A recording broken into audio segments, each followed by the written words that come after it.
Berbudidaya jeruk sankis yang belakangan kurang diminati masyarakat petani, khususnya di wilayah Kabupaten Lampung Barat, kini mulai menggeliat. Bahkan, kesiapan berbudidaya tanaman ini dipilih sebagian masyarakat petani karena bisa dijadikan destinasi wisata, sambil menikmati manisnya buah dari hasil pertanian mereka. Jeruk sankis dengan ciri khas berwarna oranye serta memiliki tingkat ketebalan kulit yang lebih dari kulit jeruk lainnya menjadi daya tarik tersendiri bagi sebagian masyarakat hingga di setiap musim panen tiba. Tempat ini ramai dikunjungi warga. Selain masyarakat sekitar, kebun jeruk ini juga acap kali didatangi pelancong dari luar daerah seraya belajar berbudidaya tanaman buah.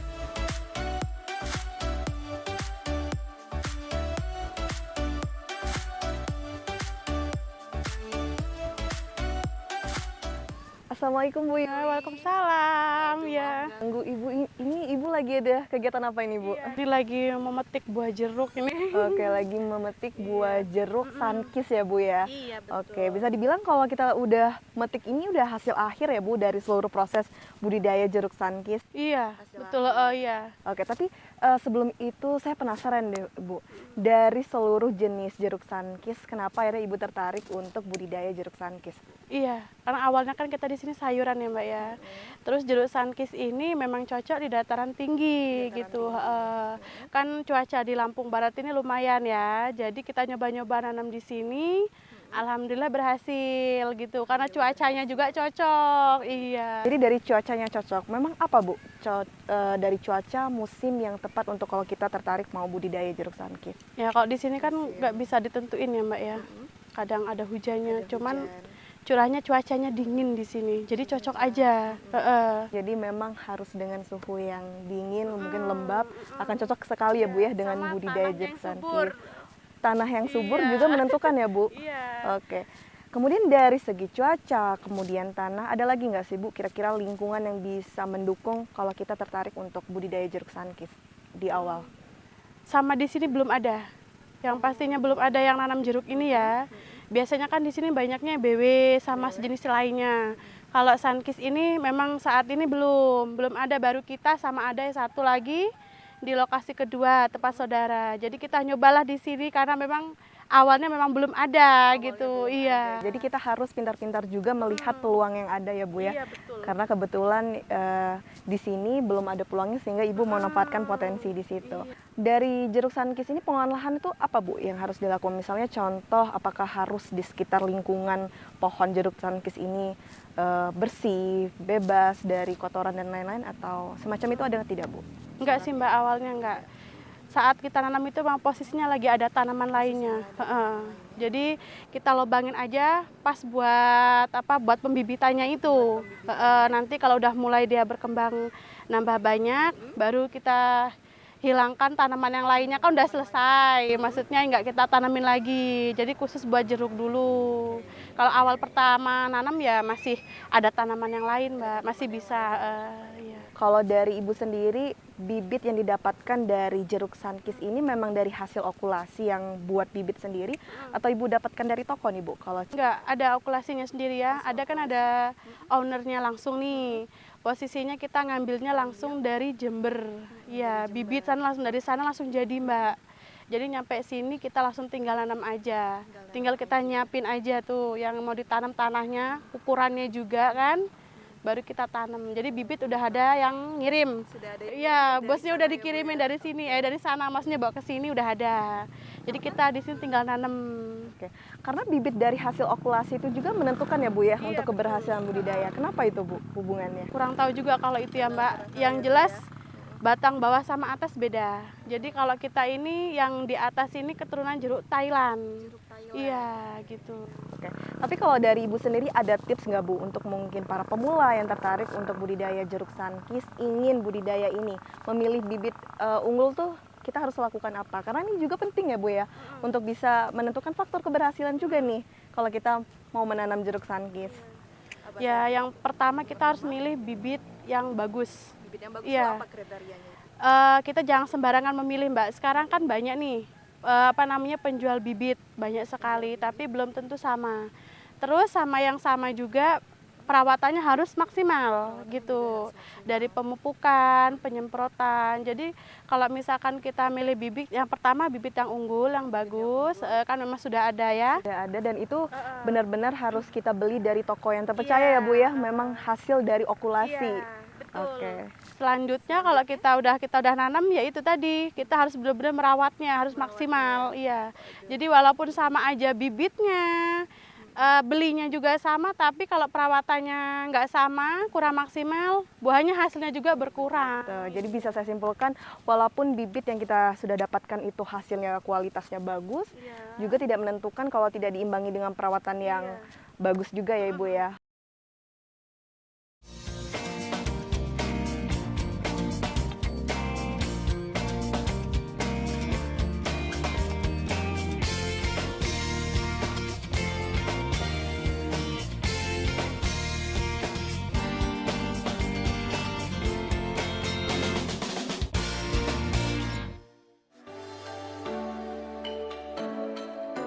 Kendati memiliki harga yang sedikit lebih mahal dibandingkan jeruk lainnya, namun nama jeruk Sunkist telah populer di berbagai belahan dunia.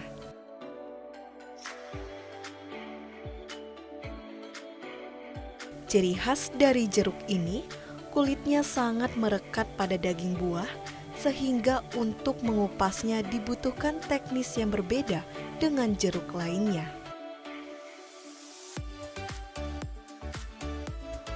Buah ini juga bisa dinikmati dengan cara dimakan langsung ataupun di jus maupun dengan cara lainnya.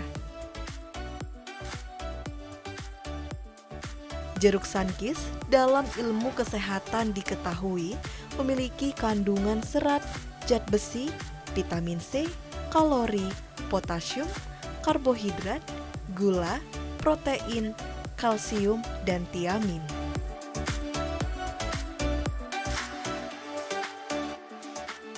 Wah ini kuning-kuning saya jadi penasaran Ibu mau coba rasanya. Bisa kita coba petik gak? Boleh, silakan. Boleh ya Bu Silakan banyak metik sendiri aja. Kalau kita petik langsung nih Bu ya, ada teknik gak sih Bu agar tetap bisa terjaga kualitas jeruknya? Ada. Tidak bisa salah-salah Iya, juga ya Bu ya? jadi kita harus menjaga juga pohonnya biar lebih bagus. Oke, Salwa coba petik ya Bu ya. Oke, kita petik.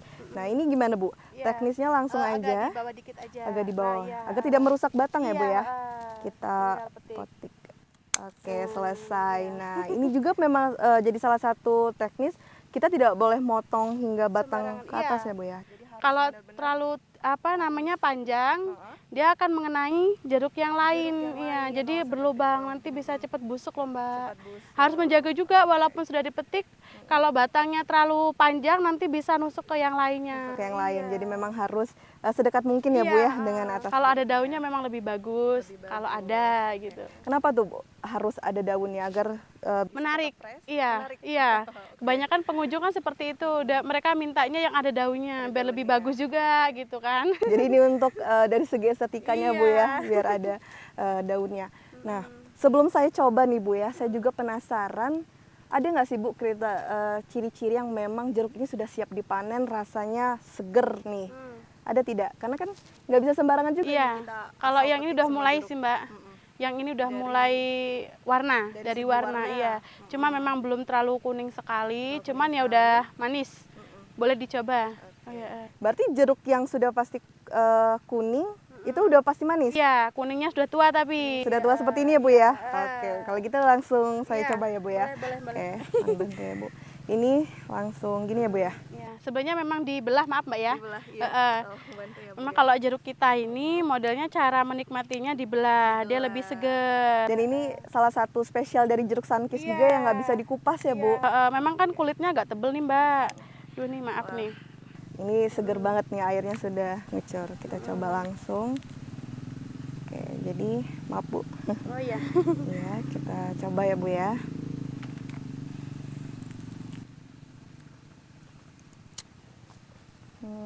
Ini manisnya tuh tidak terlalu manis ya Bu ya, tapi ada asam-asamnya juga, manis-manis imbang sih Bu. Jadi lebih memang perpaduan yang 3 rasa nih Mbak.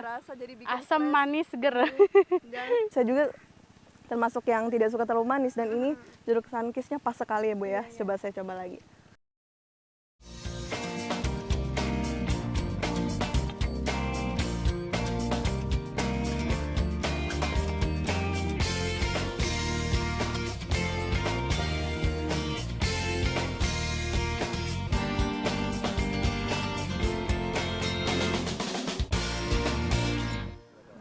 Tapi ngomongin jeruk sunkiss Bu ya, ada nggak Bu spesialnya dibandingkan jeruk-jeruk lain yang sudah saya coba? Kalau dari menurut Ibu sendiri? Ada. Yang pastinya bulirnya Mbak ya. Jeruknya. Dari jeruknya kulitnya beda sama jeruk yang lain, dia agak tebel. Terus sama rasanya, harumnya juga. Bulirnya besar-besar, sama airnya kandungan vitaminnya banyak. Iya, karena airnya banyak sekali nih Mbak. Kalau buat kesehatan tubuh, imun tubuh bagus Sekali ya, jadi memang tidak diragukan lagi ya secara kualitas untuk kesehatan kita ya Bu ya. Betul sekali. Oke, kalau gitu mau deh Bu coba langsung menanam jeruk sunkiss ini biar kita langsung per step ya Bu ya. Oke, ada di sini lokasinya Bu? Ada. Nanti boleh kita cari di sana Mbak ya. Bibit sudah ada ya. Mari Bu. Mari.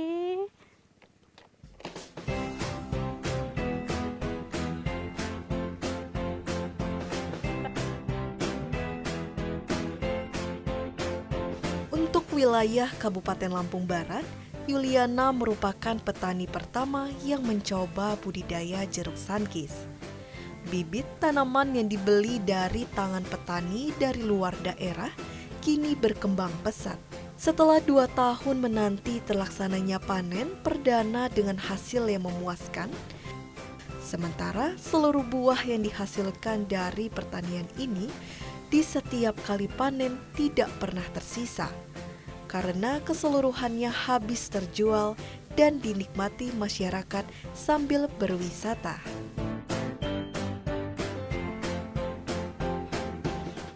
Nah, ini bibitnya ada Mbak, udah tersedia di sini.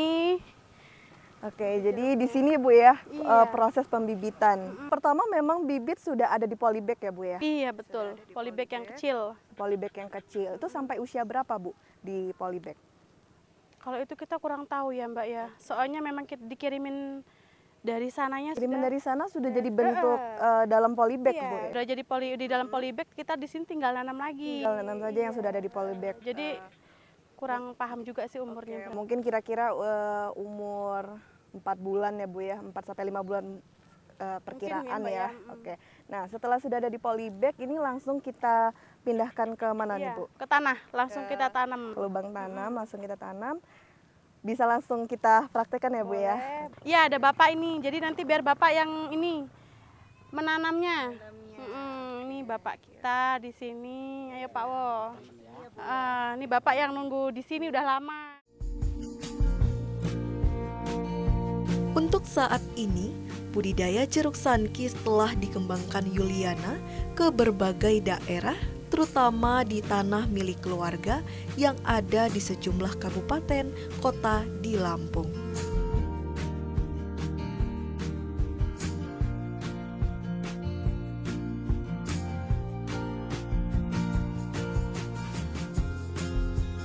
Rata-rata hasil perkebunan mereka telah menjadi salah satu pemenuhan kebutuhan pasar, khususnya pedagang di sejumlah pasar tradisional maupun pusat perbelanjaan. Digali dulu ya Bu ya, Iya, digali dulu tanahnya. lubang tanamnya. Ada ukurannya nggak kira-kira semana gitu atau enggak? 5 cm. Sekitar 5 cm ya Pak ya. Kayak digali kemudian. Kan nggak boleh ketimbun. Oh begitu. Jadi alasannya adalah tidak boleh tertimbun ya stekannya. Oke, bisa lanjut ya Pak. Saya mau ngobrol lagi deh dengan Ibu. Bu, ini sudah ditanam. Tadi kata si Bapak setelah 2 bulan baru dikasih pemupukan. Benar ya Bu ya? Fungsinya apa Bu pemupukan di sini? Biar akarnya dulu, biar menjalar dulu Mbak ya. Biar tumbuh bagus dulu. Baru kan ini baru ditanam nih. Jadi nanti biar nunggu berapa bulan dulu, biar dia tumbuhnya bagus, akarnya berkembang, baru kita pupuk. Baru kita pupuk. Oke, kalau gitu Yuk kita coba pupuk ya Bu, kira-kira mana pohon yang sudah saatnya dipupuk hari ini. Iya, boleh, Oke, boleh, boleh. ayo mari Bu.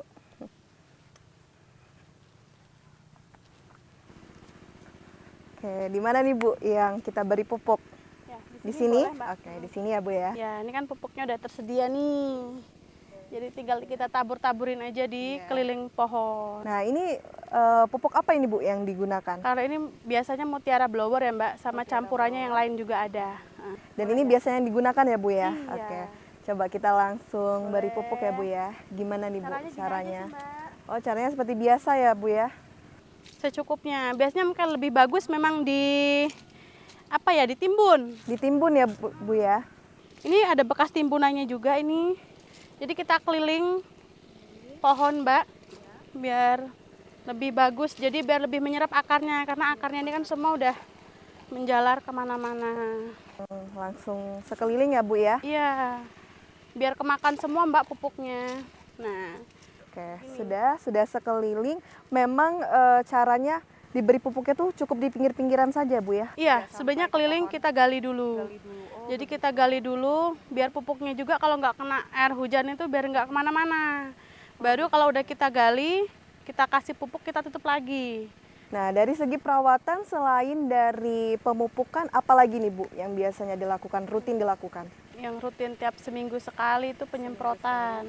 Iya Mbak, penyemprotan seminggu sekali, pemupukan minimal 2 bulan 3 bulan sekali gitu. 2 bulan, 3 bulan sekali. Dan yang disemprotkan itu apa Bu? Air biasa kah atau ada obatnya air? juga, Mbak. Ada obatnya. Dan fungsinya memang untuk melebatkan buah juga ya? Iya betul, biar cepat besar, yang kecil jadi besar juga. Bagus biar hamanya juga yang pasti Mbak, hamanya iya. Jadi memang selain untuk menumbuh kembangkan pohon jeruk sankis ini, untuk mengusir hama yang ada di sekitar juga. Memang hama dari jeruk sankis ini apa sih Bu? Biasanya itu lalat buah yang pastinya Mbak ya. Iya. Lalat buah sama yang lainnya apa ya? Kurang paham lah. Pokoknya yang jelas lalat buah itu yang sering banget datang ke sini. Kalau posisi jeruk lagi mulai mau panen. Sudah mulai panen. Oke, jadi di seluruh rangkaian dari pemupukan, kemudian penyemprotan, itu tidak boleh setiap hari ya Bu ya dilakukan. Iya. Kalau pemupukan itu minimal 2 bulan 3 bulan itu kita pemupukan. Kalau penyemprotan seminggu sekali kita rutin Mbak. Iya, paling lambat mungkin 10 hari baru kita penyemprotan lagi. Oke, berarti memang secara perawatan tuh cukup mudah. Tapi ngomong-ngomong Bu ya, kalau saya lihat dari jeruk sankis ini kan memang bentuknya tuh bagus Bu ya, bulat melingkar gini. Apakah ada pemangkasan juga yang dilakukan Bu? Awalnya ada Mbak, dari paling umur 1 tahun dari batang mulai berbuah, ada pemangkasan di tengah. Jadi biar posisi pohonnya itu nggak terlalu meninggi, jadi menyamping. Posisinya seperti ini kan Mbak, contohnya ada juga kan. Seperti ini ya Bu ya. Ya ini kan dipangkas nih tengahnya, jadi dia berkembang biaknya ke samping, biar nggak terlalu tinggi ke atas gitu. Oke, jadi ada juga pemangkasan ya. Kemudian penyiangan untuk gulma-gulma di sekitar juga dilakukan untuk budidaya jeruk sankis ini. Tentu saja ya, jadi seluruh 4 itu memang dilakukan. Oke, luar biasa. Nah, di akhir saya juga penasaran nih Bu, setelah dari seluruh proses panen, sudah banyak tuh ya. Memang berapa waktu sekali sih Bu panen dilakukan ini?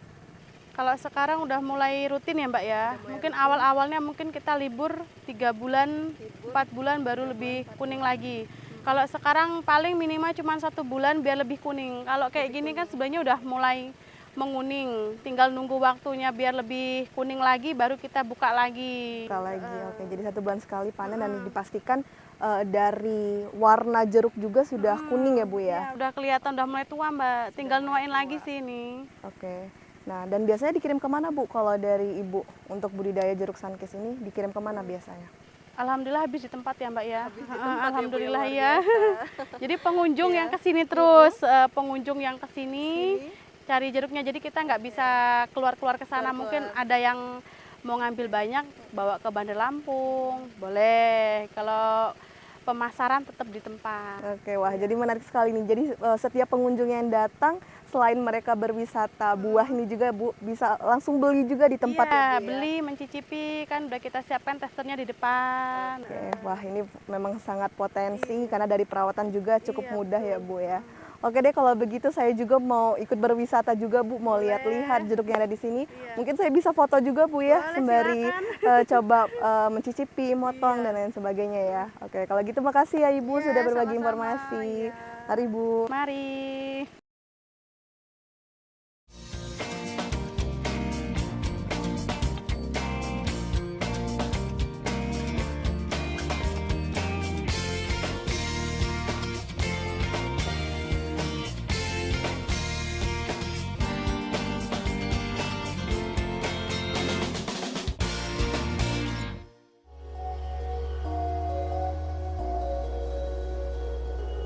Diakui Yuliana, berbudidaya jeruk sankis pada kenyataannya tidak membutuhkan modal yang terlalu besar. Cukup dengan kesiapan bibit yang memadai atau sesuai kebutuhan dari lahan yang dimiliki. Bercocok tanam, tanaman buah ini juga diketahui tidak membutuhkan perawatan yang begitu sulit dibandingkan merawat tanaman jeruk lainnya.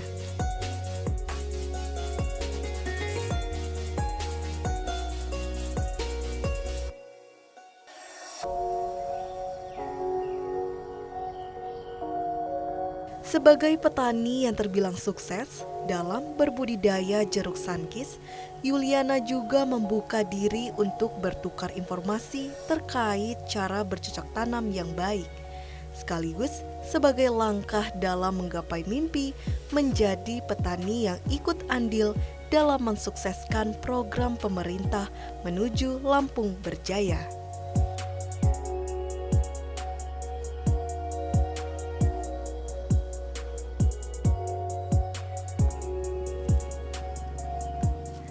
Jeruk sankis terkenal akan rasanya yang manis dan aromanya yang menyegarkan. Dengan budidaya jeruk sankis yang memiliki nilai ekonomis tinggi dan estetika menjadikan peluang usaha ini dapat menjadi destinasi wisata yang indah. Dari Lampung Barat, sampai jumpa di Inspirasi Tani berikutnya.